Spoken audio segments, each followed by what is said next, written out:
simbol od koga ovaj tesarak našao. Kad je došao Cortes, evo ovim putem je samo kretao i došao je do današnjeg država Meksiko. Danas Meksiko ima 36 saveznih država. Ovdje se nalazi Mexico City koji ima negde oko 32 miliona stanovnika, zove se danas Distrito Federal, a nekad su bila jezera od kojih je danas ostalo par i praktično dva jezera Texoco i ovdje ima još jedno manje jezero, znači su bili centar gde su ondašnji Acteci živeli, ne Maja. Ali jedno od 53 indijanska plemena koje su na teritoriji današnjeg Meksika. I onda su oni došli tu i kažem, tu je nastalo jedno komešanje, videli su veliko bogatstvo, zlato kao i među Inkama, kasnije i tako dalje.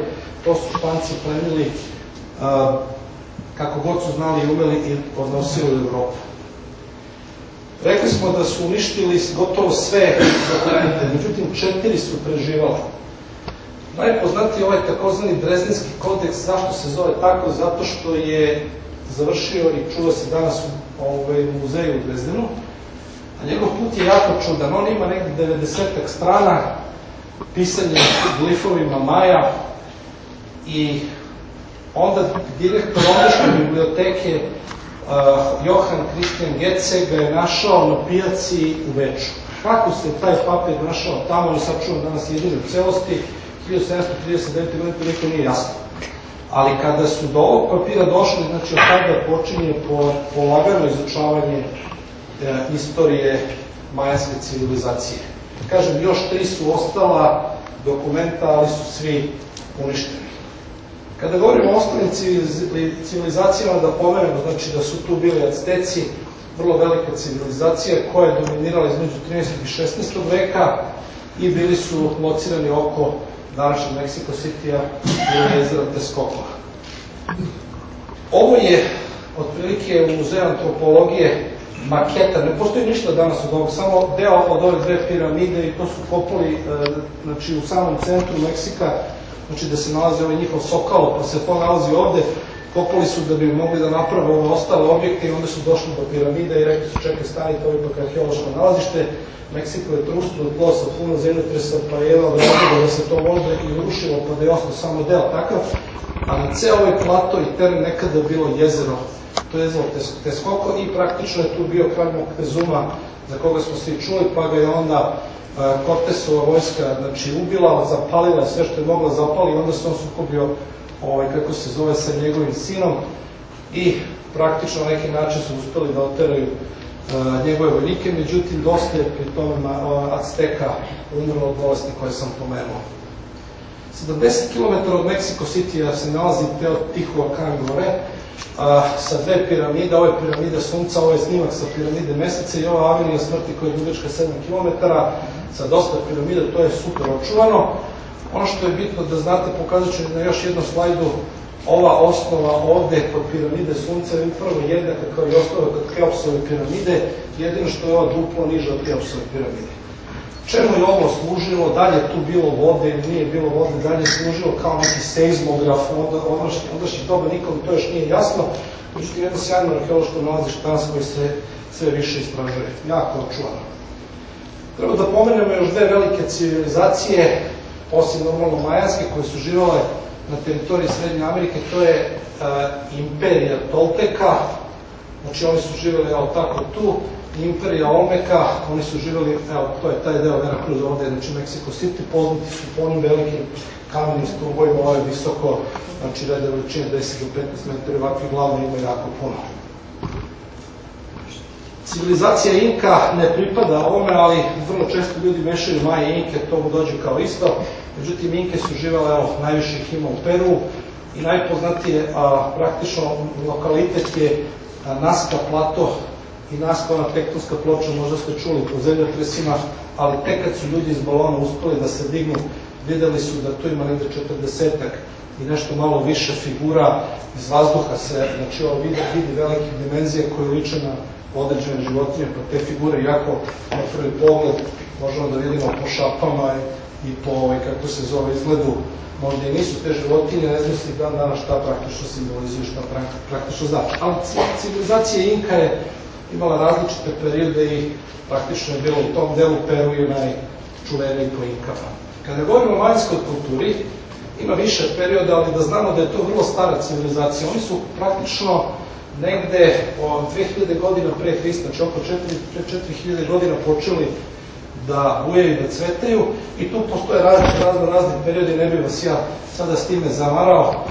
Znači, postoje razne epohe, 3-4 epohe vezane za Maja pre dolaska Španaca i praktično sa dolaskom Španaca to sve što su oni napravili polako nestaje. Razlog normalno Španci. Koji su glavni lokaliteti? Otprilike to je teritorija Maja gde i danas oni žive. Glavni lokaliteti su Tikal, koji se nalazi u Gvatemali, pa je onda Palenke, zatim je tu Ušmal, pa onda Čičenica i jedan lokalitet koji se zove Koba. Tu su nađene određene kamene strukture, blokovi, odakle su se čitali podaci vezani za kalendar Maje za ostale podatke. Evo na brzinu samo da prođem da vidite Tikal, Gvatemala, taj ceo lokalitet ima oko 20.000 zgrada negde u 10. i 11. veku, ali zapamtite, jako je važno da primetite da su meksičke piramide sve su pravljene u 3 grupe. Znači one koje su imale 9 nivoa, ima i razloga zašto, sa ovom kućicom na kraju, stepeništom gde se sveštenik penjao gore, sa 7 stepenika i sa 5 stepenika. Palenke sa 5 nivoa. I ovo je, znači, okolina. Palenke je jako bitan, pošto je tu jedan od najbitnijih njihovih kraljeva, grobnica njegova nađena, zove se Pakal Votan. Evo, on je živao od 603-683. godine, ali za njega se smatra da je čak bio i bog i božanstvo, dok za ostale njihove vladare, a znaju se imena, nisu nađeni grobovi. Tu je onda Ušmal, isto 9 nivoa, malo drugčija arhitektura. Čolula je najinteresantnija. Zašto? Kad su došli Španci, oni su videli brdo i na brdu su sagradili crkvu. Kad su počeli da kopaju prilazni put, a ovo je pogled sa druge strane, pojavila se piramida koja je bila zalivena zemljom. I evo ga jedan plan te Čolule, znači sad je ovo iskopano, ovo tek treba da se raskopa, ušli su oni unutra od treba vremena. Praktično je Čolula inspirisala i ove naše iz Bosne, profesora Omeragića koji je studirao piramidologiju i dobio doktorske studije i bio i video Čolulu u Bosni, pa se vratio od svojih para, a radio za naftnu neku kompaniju u Teksasu i vratio se i od Visočice, znači ovo je visoko, je vidio da je to piramida i sad se tu radi iskopavanje. Debljina zemlje je tu jako velika i jako vremena će trebati da se tu iskopa to što treba. Međutim, u toj piramidi pišu mnogi i praktično ako se dokaže da je to piramida, bit će najveća piramida na svetu. Najbitniji objekat kod Maja je piramida Čičenica. Ona, osim toga što ima 9 nivoa, stepenice, ima 4 strane, ima ovaj krov gore, ona je istovremeno i objekat koji služi za detaljno, znači precizno podešavanje početka godišnjih doba. Vidjet ćete kako. Znači plan je normalno veći, nije tu samo ta piramida, ima i tu dosta objekata, pošto je to zapušteno, trenutno je ta piramida samo ostala, kako se zove, očuvana. Ovde vidimo animaciju studenta Drezdenskog univerziteta gde pokazuju kako ova piramida pokazuje početak proleća. Drugim rečima, sunce između 3:35 i 30 posle podne lokalnom vremenu samo tada zatamni ovu ovde stranu i onda oni znaju da je počelo proleće. Samo jedan dan u godini je kada se to desi i oni jednostavno imali su jedan objekat koji je vrlo precizno definisan kada je 20. marca od ulici se nalazi na severnoj pololopti. Kada govorimo o jednom interesantnom objektu, tu je nađeno par stela su kameni blokovi za razliku od piramida, mesto se zove Koba, a nalazi se u oblasti Quintana Roo i evo to se otprilike tako nalazi u tom delu. To sve se nalazi u džungli. Kad se popnemo gore na vrh kao kad se popnu na tikali, kad dođemo na tikala, vidimo da je to obraslo u džunglu. Trebalo jako puno vremena da se dođe tu, tako da praktično ispitivanje i izučavanje glifova, maja i cele te strukture traje tek negde oko 200 godina. U mestu Koba nađeno je par, mislim 2 ili 3 pokazačne slike objekata koje se zovu stele, gde su nađeni glifovi, a inače ti glifova ima trenutno oko 800 znakova, prosto je komplikovano tumačenje tih znakova, ali najpre su brojke rastumačene. Vidjet ćete za neki trenutak kako idu brojke, jednostavno brojke to su, znači, oni su koristili vigezimalni sistem neki trenutak, za neki trenutak ćemo to pokazati, ali brojke su prve rastumačene, jedino što je postojala dilema da li su to datumi ili su nekakvi brojevi. Tu je jako puno vremena trebalo se to rastumači.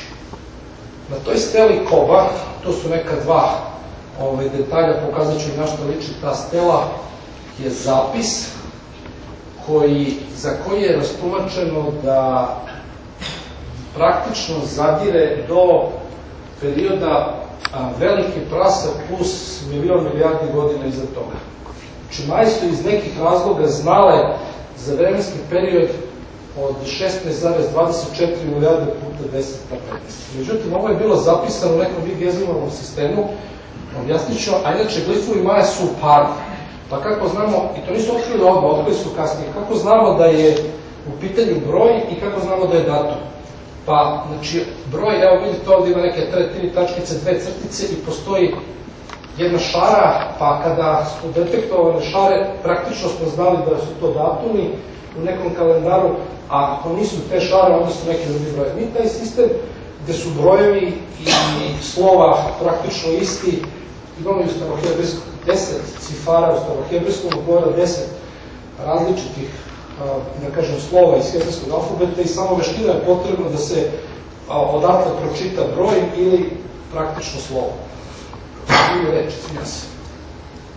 Koba stela. Znači, to je ovako jedna kamena površina gde se nalaze u više redova praktično oznake. Ovo je jedan blok, obično stela i ti glifovi Maja se čitaju u paru, pa ovaj par znači nešto, ovaj drugi par i ovaj treći par, tako da, a vertikalno se pišu.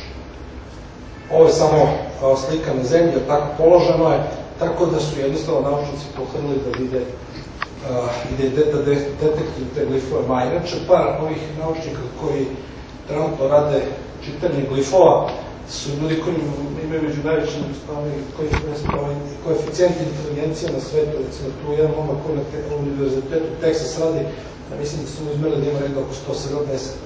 Treba poseban dar i posebna mudrost da se otkrije šta je neko hteo da kaže i da se to presloži na tačno određen način.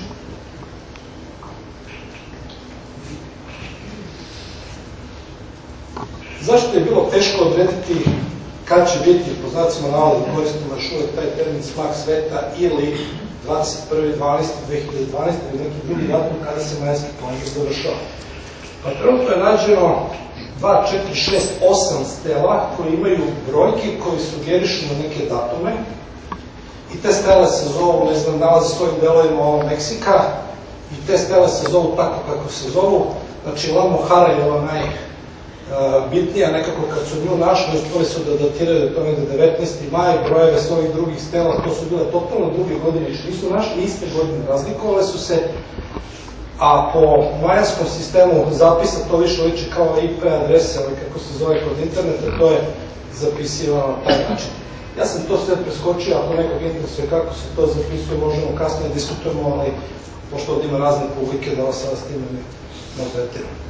Ali ću vam skrenuti pažnju na brojne sisteme koji postoje i na numerički sistem koji su koristile Maje.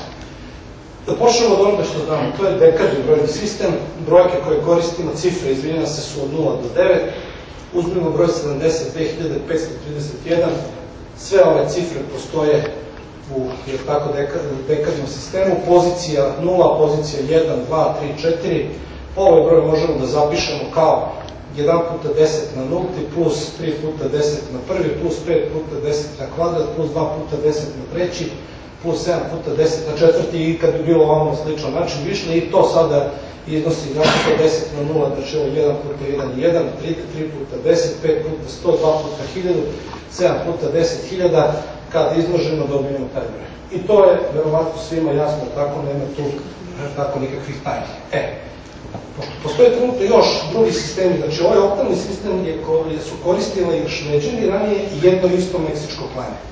Tu imamo na raspolaganju samo 8 cifara, od 0 do sedmice. Da mi to tako zapisujemo, oni su postojali i drugi simboli. I ako uzmemo opet taj broj 72.531 na oktalnom zapisu i opet pozicije postavimo na isti način, broj dekada neće biti isti. Zašto? Zbog toga što ovde nije 10 za osnovu, nego 8, pa je ovo 1 puta 8 na 0, tamo je bilo 10 na nulti, 3 puta 8 na prvi, 5 puta 8 na kvadrat, na trećem četvrti, pa kad to izmnožimo dobijemo broj.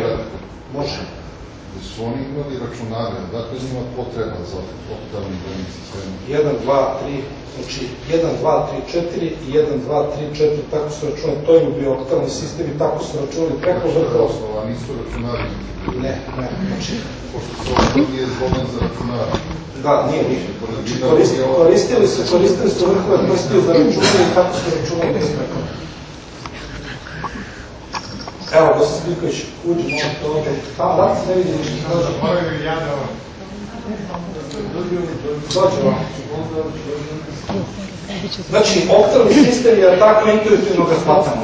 Sad, heksa sistem koji mi koristimo nije se koristio ranije, pojavio se sa računarima. U cifra od 0 do 9 imali smo za 10 A, B, C, D. Zašto sam ovo uzeo? Zato što Majanci koriste Vigezimovni sistem za osnovu 20. Vidite kako to zapisujemo. I sad sam uzeo malo drugčiji broj, pošto nam se pruža mogućnost da uzmemo i odavde, ovo više lično ove registarske tablice nove, tako da. Pa onda imamo isto poziciju od 0 do 4, ali osnova 16. Pa onda kažemo da je ovo F je 15, puta 16 na 0, plus 3 je 3 puta 16 na prvi, 5 puta 16 na kvadru, 2 puta 16 na treći i ovo je 10 puta 16 na četvrti. I to kad izdužimo, ovaj broj zapisan heksa je 664.879 zapisan dekadom. Da vidimo vigezimalni sistem koji je za osnovu 20, vigezimalni sistem osim Maja su koristili i Sumeri. Nisu zapisivali lako, ali kada bi se mi poslužili da proširimo heksa sistem, dodali bi slova G, 16, H, 17, 18, 19, i tako H, I, J, F, i praktično to bi bilo neupotrebljivo tako kada Maje to tako nisu koristile, nego su Maje koristile mnogo praktične stvari. Za jedinicu 1 tačkica, za dvojku 2 tačkice, za trojku 3 tačkice, za četvorku 4 tačkice, za peticu crtica. Pa onda, znači šestica je bila vertikalno, čita se od ozgo na dole tačka crta, 2 tačke crta, znači 8, 3, znači ovo je pozicija jedinica, ovo je petica, 3 tačke crta, desetka 2 crtica, 15, 3 i tako dalje. Mi kažemo da su prvi Arapi uveli nulu na računanje, međutim prvi su nulu imali Maja, jer je majansko, kako se zove, sistem računanja daleko stariji od arapskog. Tako da imamo, ali su Majanci uveli, znači, izvinja se, Arapi, odnosno Indusi koji su imali arapski sistem brojne su uveli da bi proširili sa racionalnih na samo, da kažem, na ove negativne broje trebali im nula, a kod Maja je nula bila ovako. Pogledajte, ovde postoje mala odstupanja, kako se zove, odnosno na ono što mi znamo oko ovog zapisivanja gore, ali ću to sve da preskočim. Ajde, praktično broj 2, 7, 12 u vigezimalnom sistemu da pretvorimo u dekade. Znači, osnova je 22 puta 20 na kvadrat plus 7 puta 20 na prvi plus, znači, pozicija 0, 1, 2 plus 12 puta 20 na nulti i to bi bio broj 952. Maja bi ga zapisale ovako, znači, bez ovih arapskih kodova, služi samo za upoređenje. I to je trebalo otkriti, ali onda se krilo iznenađenje. Datumi nisu išli po sistemu 20 puta veća sledeća jedinica, to kad su otkrili, a trebalo je dosta vremena, tu su sad još par iznenađenja došlo. Maje, a objasnit ću vam za neki trenutak i sve njihove sisteme zapisa računanja vremena, su praktično imale zapis u sledećem obliku. Znači, oni su predstavili dan, znači u trajanju 1/365 od postojeće gregorijanske godine, nazvali su K-in. 20 dana je bio u inalu, pisali su ga ovako, znači ovo je pozicija tog 20. Tun nije bio 20 u inalu, već 18. Pa katun 20 ovih tunova i baktun 20 katuna. I tako dalje, znači ovo moglo da se širi ovamo. I ako pogledamo onu kobe stelu, vidimo da ima nekih brojeva koji su daleko veći od jedinice 20 jednog baktuna, a praktično te u danu je bilo 1, 20, 360, blizu 365 dana, 7200, 144.000. Ili delovi godine, možete da vidite ovde solarne godine, kako mi zovemo ovu godinu koju mi koristimo. Sada kad pogledamo ono što je do relativno skoro bilo, to relativno skoro možete da kažete 15-20 godina, praktično se sve završavalo sa ovim 21. decembrom 2010. godina, to je bio 13. baktun, 13 pa 4.0, 13.0.0.0 i onda su svi rekli, ok, posle toga ne može da se zapiše nijedan broj, međutim može, posle toga 14. 15. i tako dalje, baktun je evo kada po gregorijanskom kalendaru to idealno pada. Međutim, treba da vam dam jednu napomenu, to ćete možda pročitati, da ne bude da nisam rekao, Maje su prvi baktun često pisale u jednom sistemu numeracije 13 pa 00 pa su kretali od 1 i poslednji su pisale sa ovim brojem 13. Ali, kažem, nećemo sada o tome, to isto je trebalo sve otkriti i dekodirati. Kada govorimo o majanskom kalendaru, majanski kalendar nije sredstvo za čisto računanje vremena. To je kalendar i majanski kalendar, znači to je ovaj običan kalendar sam za sebe, to je sistem za, ajde da kažemo, računanje svesnog ili svesti i tako dalje. To ćemo da vidimo kako su Maje kod njihovog sistema računanja vremena uspeli da upravimo. Ali da bi došli dotle, prvo da definišemo ovaj drugi deo kalendara Maja, šta je po Majama svesti, koja je uloga svakog od nas u tom univerzalnom sistemu.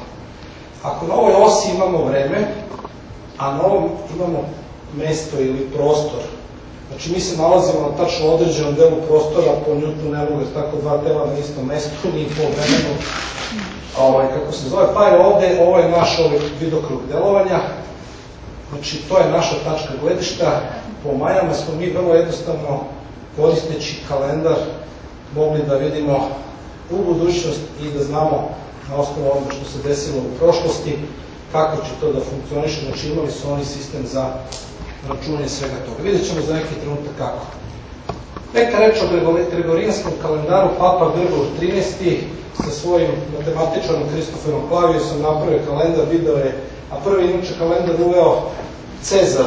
Taj sistem računa 365 dana su znali i Egipćani, jednostavno su gledali prema suncu.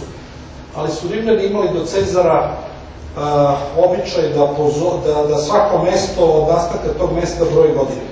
Po sistemu od 365 dana i onda je Cezar rešio da pozove sve svoje konzule u Rim i rekao je ok, od sada je nova godina 1. januara, znači bilo tamo negdje u avgustu i tu su se oni skupljali, evo to je bio i Boris Tadić, jer tako skupljava je naše konzule širom sveta oko nove godine da se druže malo, ali to je praktično Cezar. Međutim, u tom celom sistemu računanja pobegla je određena količina od 10 dana i Kristofer Klavijus se morao da izvrši tu korekciju. Drugim rečima, godina je oko 365.1/4, a to se desilo 1582. godine, kada su neke zemlje pomerile za tih 10 dana, a bankari u Engleskoj poludeli jer su morali da plaćaju kamate za 10 nepostojećih dana. Solarna godina 365.1/4, fokus je na fizičkim fenomenima koji su svi mogli da vide i jednostavno sa zemlje, astronomi su to, znači vrlo jednostavno uočili i napravili su gotovo svi kalendari nezavisno jedni od drugih na bazi 365.1/4. Ali da vas sada pitam, znači za razliku od Maja, šta su Uskrs i Božić u gregorijanskog kalendara? Odmor je bio najveći praznici, pa ne znam, poslednji dan i tako dalje. Međutim, to su, za razliku od Maja, samo najveće marketinške mogućnosti kada se, tako, proda najviše čokozeka, ovakve, onda jaja, božićnih popova i tako dalje. Kod Maja to vreme ne teče tako. U srcu majanskog kalendara se nalazi svest. Majanski kalendar se zove osnovno, znači Maja imaju dva kalendara i prvi se zove Zokin. Zol znači broj, kin je dan, znači brojanje dana. I ovde je bio kao jedan zupčanik, ja ću pokazati jednu animaciju, video za neki trenutak. U ovom manjem zupčaniku, to je sistem planetarnih zupčanika, u ovom manjem su bili dani od 1 do 13 obeleženi upravo onako kako sam vam pokazao u onom igezimalnom sistemu, samo stižemo do broja 13, znači nema 20, nema 18, već 13. A u ovom drugom je bilo 20 dana i svaki od njih je imao tačno određeno obeležje.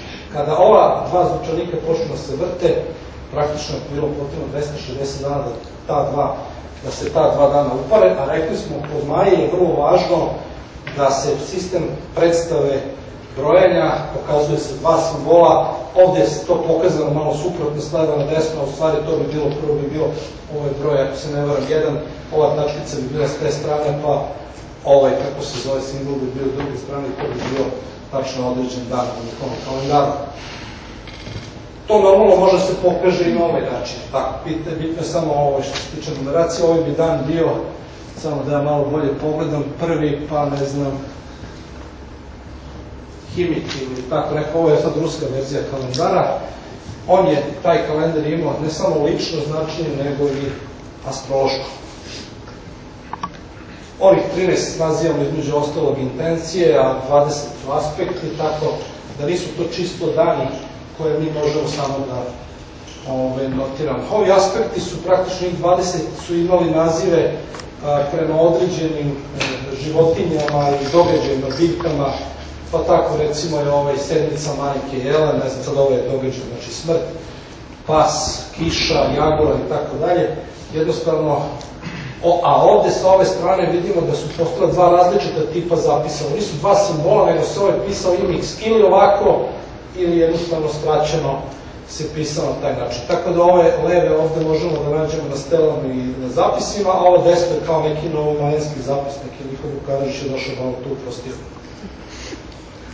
Drugi kalendar je kalendar od 360 dana i on se zove Hab. Postoji verzija Haba kod Maja od 365 dana. Ovaj 360 ciklus, on je bio 13 puta 20, ovo je bio 18 puta 20. Do 365 dana one verzije koje su postojale, to je sve sad zbunjivalo ove koji su trebali da preračunaju neke dane, bili su takozvani nesretni dani i to niko nije radio. Praznik. Da bi se dopunilo 365 dana i prvi put se ovaj kalendar koristi oko 500. godine pre Hrista. I on je imao totalno tako druga obeležje za te svoje dane. Sad zamislite da ukrstimo sva ta tri kalendara, dobit ćemo jedan veliki ciklus o tome za neki trenutak. Ovaj se zove dugo brojanje, tun znači stena, dan, kamen, znači imao je 360 dana, imao je božansko značenje i praktično